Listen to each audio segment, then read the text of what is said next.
Depression, I would say, is something that's real within our community, especially within the African American community.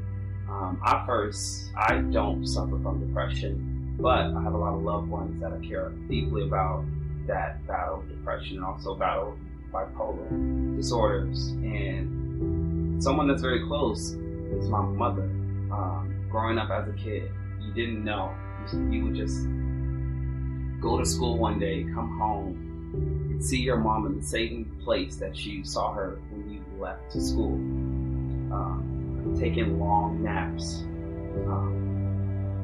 not really feeling driven or motivated to be anything or to do anything. And as a kid, you just look at it, it's like, oh, mom is tired, mom is very sleepy. Yes, mom works, mom is very tired. But it wasn't until I got older and I realized that, okay, this has been happening for maybe like several years, and I want mom to be less tired. I want her to get up. I want her to not be sad. I want her to just be confident. And I remember we pulled her, all of us, I remember we all got together, me and my sisters, we pulled her in the room and we just started to talk about, hey, look, mom, are you sad? What's going on? Do you need somebody to talk to? And she was from the jump, she was very aggressive. She didn't want it. She rejected everything. She even rejected help. And it wasn't until she saw a lot of us in the room crying and trying to talk to her, because we wanted our mom. We wanted her to be okay. And we can obviously see that there was a problem at first. She rejected it. She's like, no, I'm not going to get any help. I'm not going to do it. And then she wound up getting help. And she ended up being diagnosed, suffering from depression and dealing with bipolar disorder. As a kid, growing up and looking up to someone that's like an authority figure to you, they're the ones that you get all of your life lessons from. She's the one that's supposed to teach you how to deal with the bully, how to deal with people not liking you for the color of your skin. She's the one that's supposed to teach you life lessons. And I can only imagine, just for her as a mother to be battling depression in moments where she didn't know she's expected to be a full-time mom and also be a full-time human being in this world. It's tough. That was my early stages where I was exposed to that.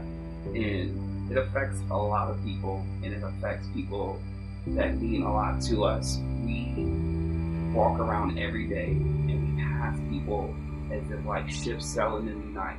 We will never know whether if someone is battling depression, because depression is not something that you can see. It doesn't have an external identity. It's something that's within, and that's the problem. A lot of people, they are not talking about how depression affects everyone. So I think it's very important to be mindful that people are dealing with real things in this world, and depression, it is real. I don't care what any old school aunt, uncle will try to tell you. Be tough, we don't suffer from that. Black people don't suffer from depression. Be strong, get over it, go pray. I feel like that just ignores the problem. Depression is real. It is very real. And I've seen it affect people that I love dearly, one being my mom. And I would just strongly encourage those, if you're not battling depression, or you know someone that is, help them. Give them a call. Even when you just know that they're okay, there's even no reason to call. Call them maybe 2 or 3 times a day. Get them outside of their head, because what you're doing, you're helping. You're helping them to not think so much, not be trapped in themselves. Sometimes we can be our worst critics, we can be our worst enemies. Depression is very real. And today my mom, she's much better off than she used to. She's not fully 100%. That gotta be clear. She's not fully 100%, but I love the person she is today, and every day it is a challenge to challenge her to not fall back into that pit. And there's some days where I'm like, okay, my mom's good. She's great. She's awesome. Talking. Fast forward next week. something will happen in her life that will alter her reality when she's back. Maybe the first stages of me being that 8-year-old kid going to school and seeing the same person. And it's not something that you can easily fix with by taking a pill. It starts by talking and actually being there and doing the work. We have to acknowledge it.